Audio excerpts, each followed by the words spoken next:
급이 되어 있어서 제가 제목을 환난을 이기는 믿음과 금식이라는 제목으로 잡았습니다. 왜냐하면 저희가 10월 24일부터 이제 우리의 믿음의 그 기도의 동역자들과 함께 통독하면서 저희 교회에서 금식을 하게 되어 있습니다. 그래서 계속해서 제가 금식에 대한 메시지를 또 나누고 있고, 이 금식에 대한 부분이 우리 인생에 있어서 중요하고 또 귀하기 때문에 이 금식을 통해서 하나님의 역사를 이루어 나가는 이 모든 사건들이 성경의 여러 곳에서 나오고 있습니다. 그래서 우리는 늘 성경을 따라서, 시대가 어떠하든지 성경을 따라서 살아가는 것은 너무나 중요합니다. 그래서 이 금식을, 지금 이 시대에는 먹고 마실 게 너무 풍성해서 하나님 앞에 금식하는 모습들이 별로 그렇게 많지 않습니다.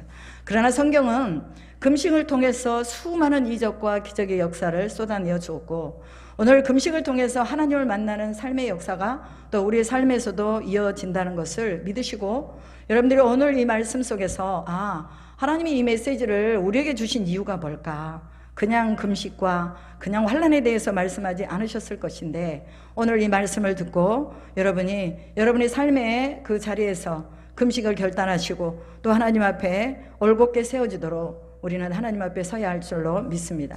특별히 어떤 특별한 사건이 있을 때, 우리 목사님은 이제 목사 안수를 받으셨어요. 그래서 이렇게 사건들이 있을 때마다 우리는 하나님 앞에 이 모든 일들에 잘 전화가고 또 하나님의 사명을 잘 감당하기 위해서 우리는 먼저 금식을 합니다. 여러분, 이 바울과 바나바를 파송하기 전에 안디옥 교회 교사들과 또 지도자들이 금식했다는 것을 13장에서 말씀하고 있지요. 그래서 이 13장에서 이 금식을 통해서 하나님 앞에 성령으로 기도했더니 누구를 이 복음 전도자로 보낼 것인가가 성령께서 가르쳐 주시는 거죠. 성령이 가르쳐 주시고 금식할 때에 하나님이 바울과 바나바를 선택해서 그들에게 안수하고 소아시아로 이 복음을 전하러 보내는 것을 볼 수가 있습니다. 여러분, 우리가 그냥 인간적으로 생각해서 하나님의 일을 하는 거하고 우리가 금식하면서 하나님의 일을 하는 거하고는 정말 천지차이에요. 그래서 우리의 생각과 이성으로도 분명하게 하나님의 일을 할 수 있습니다. 그러나 우리는 성령에 따라서 성령이 인도하는 대로 하나님의 사역을 해나가면 그 안에서 구원받을 영혼이 있고 또 하나님이 붙이신 영혼이 있다는 것을 우리는 때마다 시마다 느낄 수가 있습니다. 제가 이곳에 와서 개척한 지 지금 2년이 되어가고 있습니다. 그런데 2년 동안에 저는 한 청년을 양육을 하고 있습니다. 그래서 그렇게 많지 않아요. 왔다가 가시고 또 멀다고 교회 안 나오시고, 지금 집사님 가정 한 가정이 교회를 안 나오시고 계시는데 무슨 어떤 이유들이 있겠죠. 그러나 결과적으로 우리가 하나님이 우리를 선택하시고 부르셨는데 이 선택의 범위 안에서 하나님은 또 저에게 영적으로 말씀하시는 소리가 있기 때문에 또 그렇게 모든 교회의 일들이나 성도들의 일들을 이끌어 가시는 것으로 믿습니다. 그러면 이 상황 속에서 우리가 보면서 뭘 느껴야 되느냐? 하나님은 지금 내게 뭘 하시기를 원하시는가? 이걸 이제 보는 거죠. 하나님 내게 뭘 원하세요? 내가 지금 뭘 하기를 원하세요? 2년이 되도록 내가 전도하러 다니고 또 계속 메시지를 보내고 사람 만나면 전도하고 하는데, 필리핀은 나가기만 하면 다 전도되어서 와요. 근데 여기는요, 전도가 안 되는 거예요. 제가 청구 아파트도 지금 현재 우리 전도지가 지금 7차까지 나가 있습니다. 10차까지 있는데 7차까지 나갔는데도 이 가까운 데서도 한 가정도 안 나오는 거예요. 근데 오늘 이렇게 딸집을 방문하셔가지고, 우리 집사님이세요? 권사님이 이렇게 오셨어요. 그래서 너무 감사해요. 저는 항상 기도할 때 저희 교회에 지나다니면서 간판을 보는 사람들, 눈으로 이 간판이 들어오는 사람들에게도 성령이 임하시도록 기도하고 있습니다. 그게 바로 우리가 기도하는 이 기도의 내용이죠. 그래서 그러면서 제가 다시 이번에 또 이제 하나님이 우리에게 금식의 시간을 정해서 기도하게 하시는구나. 또 내용도 13장과 14장에는 금식에 대한 내용이 있어요. 근데 이제 순천에 계시는 집사님 한 분이 전화가 왔어요. 사모님, 제가요 금식하고 싶은데 혼자는 금식하기가 너무 힘들어요. 그래서 연초 3월 달에 제가 같이 오살리 가서 3일을 금식했습니다. 근데 그분이 또 전화가 오셔가지고, 제가 또 금식하고 싶은데요, 하나님을 만나고 싶어요. 하나님을 진짜 절박하게 내가 섬기고 싶고, 절에서 일평생을 다 보냈는데 이제 하나님을 알고 나니 이렇게 좋을 수가 없어요. 그래서 내가 하나님과 더불어서 교제하면서 늘 동행하면서 살고 싶은 욕심이 있습니다. 그런데 여러 가지 상황들이 저를 그렇게 놔두지 않습니다. 그런 이번에 제가 금식하고 또 힘을 얻어서 주의 백성으로 잘 살기를 원합니다. 그러시는 거예요. 그래서 이분은 혼자 가실 수 있는 분은 아니거든요. 그래서 제가 금식할 때마다 이렇게 동행을 해드리는데 이번에는 며칠 하실 거예요? 그랬더니 7일을 한대요. 그래서 아 그래요? 그러면 7일 동안 나랑 같이 하십시다. 그러고 이제 결정을 하고 이번 주 목요일날 저희가 목요일마다 이제 오살리 기도원에 산기도를 가는데 산기도를 하고 내려오는데 성령께서 제 마음에 그런 마음을 주시는 거예요. 그냥 기도하지 말고 통도 가면서 기도를 해라. 그래서 제가 그분한테 전화를 했어요. 이래서 내가 그냥 기도하지 말고 하나님이 통도 가면서 기도하라는데 어떻게 생각하세요? 그랬더니 그거 너무 좋습니다. 통도 가면서 기도하는 거 너무 좋습니다. 그러면서 성경 통독을 하려면 기도원은 안 됩니다. 기도원은 우리가 모일 수 있는 공간이 없고 산속밖에 없기 때문에 기도는 산속으로 갈 수 있지만 성경 통독은 안 됩니다. 그러니까 우리 교회에서 모입시다 해가지고 이제 저희 교회에서 통독을 하기로 했어요. 그래 이제 여러 우리 기도 동역자들에게 제가 또 전화를 했어요. 이번 금식에 동역할 수 있겠습니까? 했더니 할 수 있대요. 몇 사람이 이제 딱 이렇게 짜졌어요. 그래서 금식을 하게 됐는데 하나님께서 제게 그런 마음을 주셨어요. 성경 통독과 연합 금식이라는 이 제목을 주시면서 연합적인 금식의 기도와 통독을 하나님이 기뻐하신다는 거죠. 우리가 바이블 동서남북도 그렇잖아요. 혼자 하시는 게 아니라 연합적으로 같이 우리 목사님께서 원장님께서 연구하시고 기도하셨던 모든 이런 걸 프레임으로 다 짜셔가지고 이거를 함께 하기 때문에 지금까지 이어져 오고 지금도 우리 원장님이 연구하고 계시잖아요. 그러면 금식과 또 이 기도와 성경 통독도 혼자 하면은 쉽게 무너지고 또 하다가 힘이 들면 안 하게 되고 그러는데 함께 가게 되면 우리가 힘들어도 같이 갈 수 있기 때문에 끝까지 완주할 수 있는 것입니다. 여러분 제가 어제 그 영상을 하나 봤습니다. 근데 김창옥 교수가 나와서 강연을 하는데 그런 말을 하더라고요. 자기가 바닷가에 갔다가 빠져 죽을 뻔했대요. 그런데 빠져가지고 이렇게 되면 사람이 죽는구나 하고 쑥 들어가는데 그 누군가의 손이 자기를 싹 끄집어 내줬다는 거예요. 알고 보니까 동네 형이 같이 간 형이 자기를 그렇게 물속에 빠져서 금방 죽을 것 같은 자기를 속으로 푹 뛰어들더니 손으로 딱 끄집어서 자기를 바닷가 밖으로 끌어냈다는 거예요. 그러면서 뭐라고 하냐면 바다에 절대 혼자 가지 마십시오 그 말을 했어요.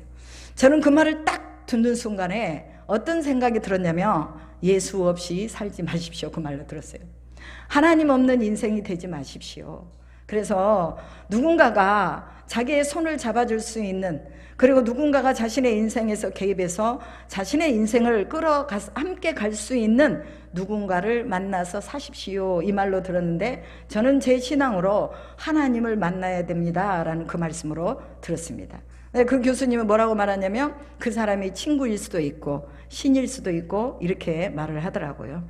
근데 결국은 뭐예요? 우리가 하나님을 만나는데 하나님은 졸지도 주무시지도 않고 우리를 지키시고 보호하신다고 나오잖아요. 친구는 우리를 24시간 보호할 수가 없습니다. 내가 문제가 있으면 무슨 얘기를 상담을 할 수 있지만 그러나 하나님은 우리의 24시간을 졸지도 주무시지도 않고 우리와 함께 하시기 때문에 우리는 분명하게 하나님을 만나야 된다는 거예요. 김창옥 교수가 그 형 때문에 죽지 않고 살았다면 우리는 예수 때문에 죽지 않고 영원히 산다는 것을 믿음으로 알게 되는 것입니다. 여러분 진짜 힘들 때 우리에게 누군가가 필요하죠. 함께 버틸 수 있는 친구만 있어도 위로가 되잖아요. 그래서 영혼의 동반자이신 예수께서 우리의 인생의 항해에 함께 타고 계시면 풍랑도 잔잔하게 하시고 눈물도 닦아주시고 슬픔도 변화해서 춤이 되게 하시면서 영원까지 우리를 돕고 격려하실 것을 믿습니다. 여러분 돈이 있고 건강할 때는요 혼자 있어도 괜찮아요. 그런데 나이가 들고 병이 들고 건강이 좋지 않을 때 예상치 않은 인생의 문제가 찾아올 때는요 혼자 있으면 위험하다는 거예요. 그래서 사람들이 때로는 자살을 하기도 하고 때로는 잘못된 생각으로 또 그것을 이기지 못함으로 인해서 불행한 삶을 살아갈 수밖에 없게 된다는 것입니다. 하나님에 대한 믿음을 가진 사람들은 불행한 일이 닥쳐도 견딜 수 있도록 성령께서 도와주십니다. 그래서 김창옥 교수 말처럼 인생의 바다에 홀로 있지 마시기를 주님의 이름으로 축복합니다. 영혼까지 동반해 주실 예수님과 함께 하기를 주님의 이름으로 축복합니다. 인생은 늘 한계가 있어요. 우리 힘으로 뭔가를 감당하기에는 한계가 있다는 것입니다. 사람들은 자신의 한계의 시간에 소망의 소리를 들어야 하는데 그 내면의 소리가 주님의 음성이어야 한다는 것입니다. 양들은 자기 목자의 음성을 알아듣습니다. 자기 양이 딴 길로 가다가도 목자의 음성을 들으면 하나님의 음성을 듣고 다시 돌아오게 되는 것입니다. 하나님의 말씀인 성경 안에서 목자의 음성을 매일 들으면서 안전한 영혼의 여행을 하게 될 것을 믿습니다. 여러분, 영적 사기꾼이 있다는 거 아십니까? 사기꾼이라는 것은 뭐예요? 거짓말을 잘하는 사람, 거짓말을 자기 것으로 만들어서 하는 사람, 이게 바로 영적 사기꾼입니다. 그런데 이 영적 사기꾼을 요한복음 8장 44절에서 말씀하고 있죠. 너희는 너희 아비 마귀에게서 났으니 너희 아비의 욕심을 너희도 행하고자 하느니라. 그는 처음부터 살인한 자요, 그 속에 진리가 없으므로 진리에 서지 못하고 거짓을 말할 때마다 제 것으로 말하나니 이는 그가 거짓말쟁이요 거짓의 아비가 되었습니다 라고 말하고 있습니다. 여러분, 영적 사기꾼은요, 거짓말을 자기의 것처럼 하는 거예요. 마치 그 거짓말이 처음에 있었던 것처럼 말한다는 것입니다. 그런데 사람들은 그 거짓의 아비에게 속고 살아가고 있습니다. 이것이 바로 영적인 사기꾼, 성경에서는 마귀라고 말하고 있죠.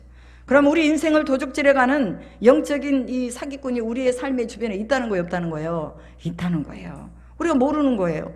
자꾸 그것에 이 어떤 사상에 녹아내리고, 그 다음에 자기의 어떤 감정에 녹아내리고, 자신의 어떤 이상에 녹아내리고, 그러면서 제대로 하나님이 주시는 이 생명의 길을 가지 못하게 하는 것이 바로 영적 사기꾼들의 이런 방법이라는 것이죠. 여러분, 하나님을 대항하고 하나님의 반대편에서 이리처럼 양들을 잡아가려고 하는 거짓의 아비 마귀, 여기에 속으면 안 됩니다. 여러분, 일평생에 마귀의 노예가 되어서 영원한 생명을 얻지 못하고 거짓으로 올가매어서 살아가는 인생들에게 자유를 주시기 위해서 누가 오셨다고요? 예수가 오셨다고 말씀하고 있습니다. 그래서 정신을 차리고 깨어서 근신하여서 하나님의 음성을 잘 듣고, 하나님의 음성인지 아니면 영적 사기꾼의 음성인지 제대로 듣고 살아가라고 우리에게 경고하시는 말씀이 바로 성경 말씀입니다. 우리들에게 이 인생에서 우리가 사기꾼에게 걸리면은 인생을 사기당하고 모든 것을 잃게 됩니다. 그래서 우리가 요한일서 3장 8절의 내용처럼 예수님이 이 영혼의 사기꾼인 마귀를 멸하게 오셨다는 것을 우리가 분명하게 기억하면서 우리는 늘 하나님의 말씀 속에서 우리 인생의 닻을 내리고 우리는 그 말씀을 따라 살아야 될 줄로 믿습니다. 여러분, 전도는 영혼의 사기꾼에게 속해 있는 사람들을 영혼의 목자이신 그리스도께로 연결해 주는 통로입니다. 사기꾼에게 사기를 당하고 있는 것을 알면서 가만히 그냥 보고만 있다면 하나님은 그 생명에 대한 핏값을 우리에게 물으실 것입니다. 예수님을 믿고 영원한 생명을 얻는 사람들은 오늘 자신들의 삶의 현장에 영혼의 사냥꾼인 마귀에게 속지 말라고 알려주는 파수꾼으로 보냄을 받았습니다. 어제 저희가 잠깐 서산에 가서도 우리 원장님과 또 우리 호주에서 오신 우리 한 목사님과 같이 가서 차를 마시면서 또 이제 복음을 전했습니다. 예수 믿어야 됩니다. 그리고 제가 예수님을 믿어야 되는 3가지 이유, 딱 그 전도지를 제가 드렸습니다. 그래서 그분이 읽어보신다고는 했지만 그것을 주면서 저는 마음으로 기도하는 거예요. 하나님, 이 사람이 이것을 읽고 그 영혼의 울림이 되게 하시고 부딪힘이 되게 하시고 성령이 감동해 주십시오. 이렇게 생각하고 저는 전도지를 항상 줍니다. 여러분, 우리가 잠잠하면 하나님은 돌들을 들어서라도 하나님의 생명의 일들을 이어가신다고 하십니다. 인생의 항해에 혼자 있지 않기를 축복합니다. 지금 주님과 함께 혼자인 사람의 손을 잡아주고 주님의 손에 연결해주는 생명의 끈을 펼칠 수 있기를 주님의 이름으로 축복합니다. 우리 주변에 수많은 사람들이 영혼의 아우성을 치고 있는 소리를 들으셔야 합니다. 그것이 꼭 우리 주변 사람들만이 아니라 우리 가족이 될 수 있고 우리 자식이 될 수도 있습니다. 불평하고 원망하는 사람들의 소리를 들으면요, 모두 자신이 아프다는 거예요. 아프니까 자꾸 불평하고 원망하는 것입니다. 건강하지 않는 사람은 늘 입에서 불평을 쏟아냈습니다. 힘이 딸리는 거예요. 그래서 무언가를 이루어내야 되는데 자기 힘으로는 안 되니까 그것에 붙이니까 자꾸 불평을 하는 거예요. 이래서 안 되고 저래서 안 되고, 이 사람은 이래서 같이 못 가고 저 사람은 저래서 이야기하고 싶지 않고, 계속 안 되는 이야기, 계속 불평하는 이야기만 늘어놓으면서 다른 사람들을 영적으로 이제 감염을 시켜나가는 나쁜 균을 발산해낸다는 것입니다.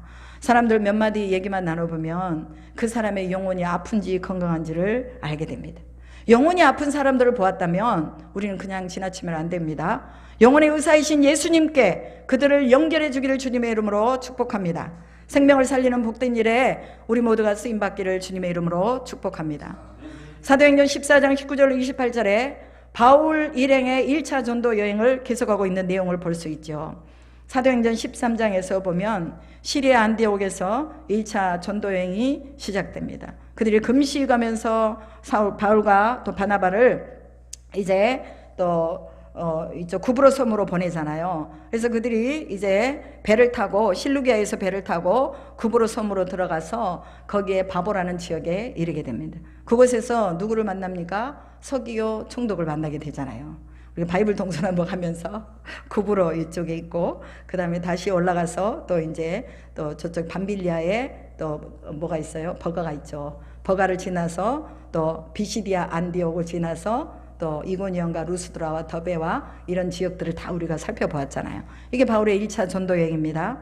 그런데 이렇게 지나가다가 하나님이 이 구브로에서 바보에서 이 서기오 총독을 그리스도인으로 하나님이 바꿔버리는 것을 볼 수가 있습니다. 섬나라는요, 무당들이 많아요. 점쟁이들이 많아요. 그래서 이 우상을 숭배하고 그 다음에 또 뭔가 자신들의 어떤 그런 물질적인 풍요를 구하는 그런 행위들이 참 많습니다.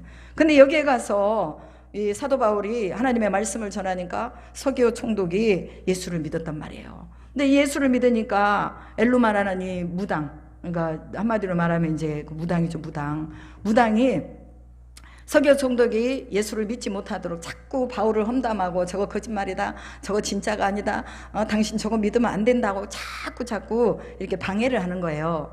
그러니까 성령께서 엘루마의 눈을 멀게 해버리는 거예요. 아예 안 보이게 되는 거죠. 그래서 누군가가 자기에게 와가지고 자기를 이끌어가고 가야 어딘가를 자기가 갈 수 있는 그런 상황이 된 거죠. 그때 서기오 총독이 그것을 보고, 야, 하나님이 살아계시구나, 그렇다면 저 사람이 말하는 예수를 내가 믿어야 되겠구나 하고 믿는 것을 볼 수가 있습니다. 여러분, 서기오 총독이 여기에서 예수를 믿었다면, 이 성경에는 나와 있지 않지만 그러나 총독이 예수님을 믿었는데 그 밑에 있는 사람들이 예수를 믿지 않겠느냐, 그 말이에요. 오늘 우리가 가는 곳곳마다 하나님은 예비된 하나님의 사람들을 붙여주셔서 그들로 하여금 하나님의 영광스러운 복음에 참여하게 하실 것을 믿습니다. 그래서 또 이제 다시 밤빌리아로 올라가서 버가를 지나서 안디옥에 도착하잖아요. 그럼 안디옥에 도착해서는 이제 이 유대인들이 많은 지역에서 이 유대인들이 모여서 또 예배드리고 그러는 와중에서 그 자신들의 회당을 열어주면서 이곳에 와서 너희들이 지금 전하고자 하는 복음을 전해라 하고 이 회당장이가 자기 회당을 열어줘 버리는 것을 볼 수가 있습니다. 그러니까 우리가 지역마다 돌아다녀 보면 복음을 전할 때에 이 복음에 꼭 필요한 사람을 하나님이 만나게 하신다는 거예요. 미리 하나님은 거기다 예비해 놓으시고 사람들을 만나게 하신다는 거죠. 그곳에서는 유대인들이 많이 있었기 때문에 그 유대인들은 유대의 역사를 너무나 잘 알고 있습니다. 그들이 애굽에서 나와서 광야의 시절을 지나고 광야에서 또 이제 가나안으로 들어가서 그곳 가운데서 정착해서 살면서 하나님 앞에 그 선지자들이 말씀하신 그 말씀을 기다리면서 메시아를 기다리잖아요. 너희들이 기다리는 메시아가 바로 예수 그리스도였다라고 말을 해줍니다. 그래서 이 안디옥에서 수많은 사람들이 그리스도인이 됐다고 기록을 하고 있습니다. 여러분, 어떻게 그렇게 수많은 사람들이 그리스도인이 되겠습니까? 성령이 운행하지 않으면 절대로 한 영혼이 주께로 돌아올 수가 없습니다. 그런데 바울과 바나바에 가는 모든 길 속에 누가 함께 가신 거예요? 성령이 함께 가시는 것을 볼 수가 있습니다. 그래서 하나님은 영적인 지도자들의 마음도 움직여서 하나님의 말씀을 듣게 하시고, 수많은 사람들이 예수가 하나님의 아들로서 이 땅에 왔다가 십자가에서 죽으시고 3일 만에 부활하셔서 하나님의 우편에 가셨다, 그리고 우리가 기다리던 메시아가 바로 예수 그리스도라고 전할 때에 수많은 사람들이 예수님을 믿었다라고 말하잖아요. 그래서 이 비시디아 안디옥에서 영생을 얻기로 작정된 자는 다 믿었다고 성경에 기록하고 있습니다. 영생을 얻기로 간절히 열망하는 자는 다 영생을 받는 거예요. 왜 우리가 영생을 못 받습니까? 영생에 대해서 모르기도 하지만 영생을 들어도 갈망함이 없기 때문에 바로 믿음이 우리에게 오지 않는다는 것입니다. 그들은 그들의 입으로 예수를 자신들의 주인으로 고백을 했습니다. 예수를 죽은 자 가운데 살리신 하나님을 찬미했습니다. 여러분, 로마서 10장 9절에 보면 내가 만일 내 입으로 예수를 주로 시인하며 또 하나님께서 그를 죽은 자 가운데서 살리신 것을 내 마음에 믿으면 구원을 받으리라 라고 하셨습니다. 이 구원이 비시디아 안디옥에서 거대하게 이루어졌습니다. 믿음은 하나님의 선물이죠. 그 가운데 복음을 들고 간 바울과 바나바를 통해서 이 믿음의 선물이 그들에게 또 하나님의 선물이 펼쳐지는 것을 볼 수 있습니다. 그럼 이 믿음의 선물을 어떻게 받을 수 있느냐? 입으로 시인하고 마음으로 믿으면 구원을 받는다는 것입니다. 입으로 시인할 때 우리 마음이 열리잖아요. 내가 입으로 말했는데 그 입으로 말한 걸 누가 들어요? 1차적으로는 제가 듣잖아요. 내가 들으면서 다시 내 마음으로 들어가는 것입니다. 그래서 이 믿음이라는 것은 우리의 입으로 고백해야 되고, 우리가 또 안 믿어지잖아요. 뭔가 하나님이 하시는 일이 있는데 안 믿어져요. 그러면 우리는 입으로 계속해서 시인을 해야 됩니다. 하나님이 하실 것을 믿습니다. 하나님이 하십니다. 하나님이 이루셨습니다. 이미 하나님이 다 이루어 놔버린 현재 완료로 우리는 이미 다 그 고백을 하나님 앞에 드리면서 나가는 것입니다. 그래서 예수는 생명이시다. 예수는 나의 주님이시다. 예수는 하나님의 아들이시다. 이것을 우리가 계속 고백하다 보면 마음의 소리를 받아서 이 마음이 예수님의 믿음을 가질 수 있는 열매를 맺게 된다는 것입니다. 로마서 10장 10절에 보면 사람이 마음으로 믿어 의에 이르고 입으로 시인하여 구원에 이른다라고 하십니다. 입으로 시인을 해야 구원을 얻을 수가 있다는 것입니다. 예수님을 믿는 자들은 예수께서 그의 인생을 책임지고 영혼까지 인도한다는 것을 믿는 것입니다. 즉 예수님께 인생을 맡기면 영혼의 보장을 얻게 된다는 것이죠. 우리는 이미 영혼의 보장을 가지고 출발하는 사람들입니다. 그렇기 때문에 우리 육신의 어려움과 환난과 공고는 그냥 지나가는 거예요. 지나가는 육신의 환난과 공고에 거기서 무너져 버리고 다시 다른 길을 돌아서 가는 사람들 보면 너무나 안타깝습니다. 그래서 우리는 우리의 영혼을 이미 보장받고 살고 있다는 이 마음을, 믿음의 마음을 꼭 가지면서 세상에서 부끄러움을 당한다 할지라도 우리 하나님은 우리를 부끄럽게 하지 않는다는 것을 기억해야 합니다. 우리는 이미 영혼을 보장받았기 때문에 죽어도 사는 것이고 살아도 사는 것입니다. 그래서 우리가 금식하면서 하나님 앞에 기도하며 이 시대에 하나님이 우리를 통해서 무엇을 이 땅 가운데 나타내기를 원하십니까? 라고 물어보는 것입니다. 로마서 10장 12절로 13절 보니까 유대인이나 헬라인이나 차별이 없느니라 한 분이신 주께서 모든 사람의 주가 되사 그를 부르는 모든 사람에게 부요하시도다. 누구든지 주의 이름을 부르는 자는 구원을 얻으리라. 이렇게 말씀하셨습니다. 그 삶이 어떠하든지 예수의 이름을 부르는 사람에게는 생명을 주신다고 말씀하고 있습니다. 사람의 생명부터 시작해서 동물의 생명까지, 자연의 생명까지도 다 하나님께 속해 있다고 말하고 있죠. 만물이 예수에게서 나오고 예수로 말미암고 예수로 돌아간다고 말하고 있습니다. 히브리서 1장 3절에서는 뭐라고 말합니까? 예수님은 하나님의 영광의 광채요 그 본체의 형상이시며 그의 능력의 말씀으로 만물을 붙드시고 죄를 정결케 하는 일을 하시고 높은 곳에 계신 지극히 큰 하나님의 우편에 앉은 분이다. 이렇게 말씀하고 있습니다. 부요하신 예수님과 함께 할 때 우리에게는 부족함이 없다는 것을 기억하시기 바랍니다. 로마서 10장 14절로 15절에 그런즉 그들이 믿지 아니하는 일을 어찌 부르리요 듣지도 못하는 일을 어찌 믿으리요 전파하는 자가 없이 어찌 들으리요 보내심을 받지 아니하였으면 어찌 전파하리요 기록된 바 아름답도다 좋은 소식을 전하는 자들의 발이여 라고 말씀하시는 것을 볼 수가 있습니다. 예수 그리스도를 들어보지 못하면 믿지 못한다는 거예요. 보내신 자가 없으면 전하지 못한다는 것입니다. 전하는 자도 자기 스스로 전하는 것이 아니라 하나님께서 보내셨기 때문에 전할 수 있다는 것입니다. 믿는 것도 전하는 것도 다 뭐예요? 우리 속에 계신 성령의 역사에 의해서 이루어지기 때문에 우리가 전하는 일에 성령을 의지하고 나가야 된다는 것도 말씀하고 있는 것입니다. 아름다운 소식을 전하는 자들의 발이 왜 아름답습니까? 그것은 바로 영생과 연결되기 때문에, 영생과 연결해 주기 때문에 아름답다는 거예요. 저희 교회 이름이 커넥션이잖아요. 커넥션이 뭐예요? 연결한다는 의미입니다. 선교를 연결하고 복음을 연결하고 하나님을 연결하고 예수님을 연결하고 사람을 연결하고 이게 다 들어가 있어요. 그래서 제가 이 교회 이름을 지을 때 연결하는 거 이거 너무 좋다. 그래서 커넥션이라고 지었는데 사람들은 저게 무슨 뜻인지 저한테 맨날 물어봐요. 커넥션이 무슨 뜻이에요? 물으면 연결하는 뜻입니다. 예수님과 연결하고 사람과 연결하고 복음과 연결하고 선교와 연결하고 제가 또다시 얘기를 해줍니다. 그래서 우리는 그리스도인들의 사명은 뭐냐? 생명의 빛을 연결하는 통로가 된다는 것입니다. 생명을 예수님께 연결하는 사람은 어디를 가든지 예수 복음을 전하는 기회를 얻는다는 것입니다. 부르심 안에 있는 자들의 특권이죠. 누가 이 복음을 전하겠습니까? 부르심을 받았기 때문에 전하는 것입니다. 전파하는 자가 없이 어찌 듣겠습니까? 바울과 바나바가 생명의 복음을 전하다가 돌에 맞아 죽을 뻔을 여러 번 했어요. 그들은 발에 먼지를 떨어버리듯 떨어버리면서 또 다른 지역으로 복음을 전하러 가는 것을 볼 수 있습니다. 환난을 당하면 거기에서 이제 나 못하겠다, 이제 그만둬버려야지, 이게 아니라 여기서 막아지면 또 다른 곳에서 복음을 전하기 위해서 발에 먼지를 털어버리고 나간다는, 즉 절망하지 않고 소망을 가지고 하나님의 명령의 말씀을 따라서 전진한다는 그런 뜻이지요. 여러분, 복음을 전하러 가야 합니다.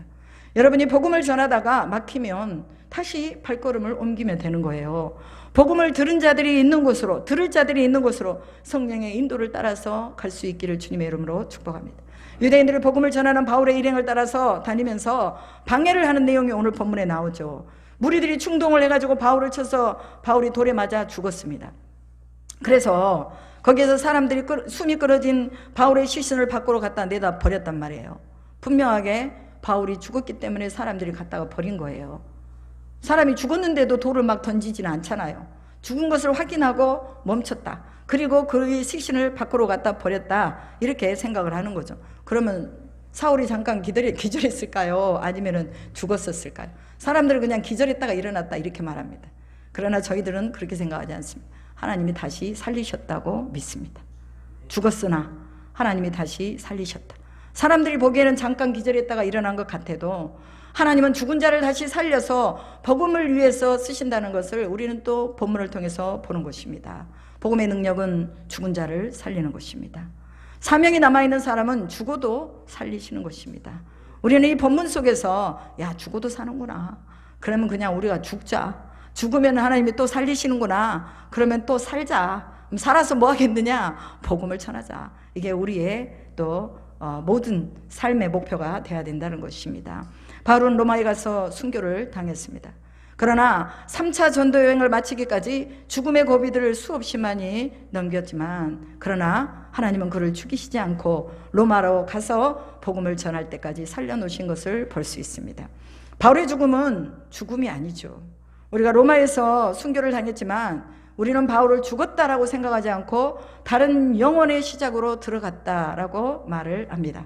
그리스도인들의 죽음은 끝이 아니라 또 다른 영혼에서의 시작입니다. 그래서 우리도 복음의 사명을 가지고 생명을 다해서 복음을 전하다가 예수 그리스도의 영광스러운 그 앞에 설 때까지 우리는 당당하게 우리의 소원을 가지고 복음을 전해야 될 줄로 믿습니다. 생명을 연장하기에 급급한 그런 부끄러운 구원을 받지 말고 당당한 구원을 받기 위해서, 복음을 위해서 생명을 바치는 순교자의 영성이 채워져야 할 것입니다. 더베라는 지역에서 복음을 전할 때 수많은 사람들이 제자로 세워졌다고 말하고 있습니다. 그리스도인으로 이름만 가지고 사는 이들이 아니라 제자라는 것은 예수님을 따라서 그대로 살아가는 사람들. 바울과 바나바가 복음으로 살 때 그대로 이 복음을 위해 사는 사람들을 제자라고 말합니다. 이때 1차 전도 여행 때 디모데가 제자로 헌신하는 것을 볼 수 있잖아요. 우리가 만나는 사람들이 그리스도의 제자가 되도록 우리가 늘 하나님 앞에 접목시키는 그런 빛의 역할을 감당해야 될 줄로 믿습니다. 어쩌다가 예수님을 믿는 게 아니라 하나님의 뜻에 따라서 예수님을 믿는다는 것을 기억하면서 보내신 곳에 갈 때마다 하나님의 사람을 찾아보는 거예요. 그럴 때 하나님은 만남의 역사를 이루어 가실 줄로 믿습니다. 바울은 다시 루스드라와 이고니온과 안디옥으로 돌아가서 하나님을 믿는 믿음에 흔들리지 말고 굳게 붙어 있으라고 권면을 하고, 하나님의 나라에 들어가려면 많은 환난을 받아야 하는 것이라고 말합니다. 환난을 이기는 것이 뭐냐? 믿음이다 라고 말을 해주죠. 여러분, 믿음이 없어 우리가 어떻게 환난을 이기겠어요? 앞으로 이제 마지막 시대에는 환난의 때가 온다고 분명히 마태복음 24장, 누가복음 또 21장, 마가복음 13장에서 얘기하고 있잖아요. 마지막 때에는 분명하게 환난이 옵니다. 지금 우리가 어떠한 환난이든지 견디지 못하면 마지막 때는 더 큰 환난이 올 것인데 어떻게 이길 수 있겠습니까? 그래서 그리스도인들은 뭐냐? 고난을 자처해서 나가는 것입니다. 고난을 자처해서 금식하는 거예요. 사람들이 물어봐요. 아유, 맨날 또 금식이에요. 왜 그렇게 맨날 금식해요? 금식 안 해도 될 수 있는데 왜 그렇게 어렵게 사역을 하냐고 저한테 말해요. 그런데요, 제가 할 수 있는 건 그거밖에 없어요. 아무것도 없어요. 금식하면 하나님이 영적인 힘을 공급해 주십니다. 환난을 이길 수 있는 힘도 금식을 통해서 주시고, 질병을 이길 수 있는 힘도 금식을 통해서 주시고, 그래서 바울의 신앙의 모든 그 지도를 금식을 통해서 하고 있다는 것을 또 오늘 본문을 통해서 보는 거예요. 오늘 우리도 금식과 기도로 환난을 이기고 문제를 이기고 질병을 이길 수 있음을 믿습니다. 바울 일행은 다시 오던 곳으로 돌아가서 밤빌리아로 지나서 시리아 안디옥으로 돌아갑니다. 안디옥 교인들이 많이 모였습니다. 거기에서 바울의 일행의 1차 전도 여행의 보고를 듣습니다. 이방인들이 어마어마하게 돌아왔다는 이 사역의 보고를 듣고 사람들이 이방인들이 이렇게 많이 복음을 듣고 예수를 믿는구나 하고 거기에 있었던 사도들도 놀라는 것입니다. 여러분, 복음은요, 복음을 낳습니다. 복음이 복음을 보호하고 복음이 복음을 꿈꾸게 한다는 것을 기억하시기 바랍니다. 그리고 복음에는 생명의 열매가 반드시 따라온다는 것을 기억하시기 바랍니다. 저는 그렇게 설명을 합니다. 복음이 복음을 낳는다는 게 무슨 말이에요? 이게 무슨 말이에요? 제가 복음을 전했잖아요. 그 사람이 예수님께 돌아왔어요. 그럼 이 사람이요, 나를 돕는 사람이 되는 거예요. 믿으세요? 저는 제 삶에서 참 많이 경험했어요. 물론 바이블 동서남북도 마찬가지죠. 복음으로 펼쳐지니까 그 사람들이 복음을 받아들이고 나의 사역을 돕고 나의 기도를 돕고 나의 선교를 돕는 사람들이 되더라, 그 말이에요. 그래서 저는 복음이 복음을 낳는다고 말합니다. 복음이 복음을 돕는다고 말합니다. 그렇기 때문에 우리는 늘 복음을 전해야 되죠. 복음에는 생명의 열매가 날아오기 때문에 시기와 그때는 우리가 정하는 것이 아니라 하나님이 정하시고 모든 일들을 이루어 가신다는 것을 기억하시기 바랍니다. 그래서 복음을 전하는 생명의 일에 물질도 드리고 금식으로 하나님께 기도로 협력해서 하나님이 기뻐하시는 이 복음의 일들을 우리 모두가 다 이룰 수 있기를 주님의 이름으로 축복합니다. 기도하겠습니다. 전능하신 하나님 아버지, 감사합니다. 오늘 우리에게 또 많은 메시지를 주셨습니다. 이제 환난을 이기는 믿음과 금식을 하나님 앞에 시행할 때가 되었다고 오늘 우리 개인적으로 말씀해 주셨습니다. 아버지 하나님, 우리가 늘 진정으로 우리의 마음을 드리며 우리가 또 복음을 전하는 일에 우리가 하나님 앞에 온전하게 사용될 수 있도록 우리를 또 깊이 있는 믿음으로 더 많이 드릴 수 있도록 주님이 성령으로 우리를 이끌어가 주시기를 기도합니다. 오늘도 우리와 함께 하신 주님께 영광을 돌리며 우리 주 예수 그리스도의 이름으로 기도드립니다. 아멘.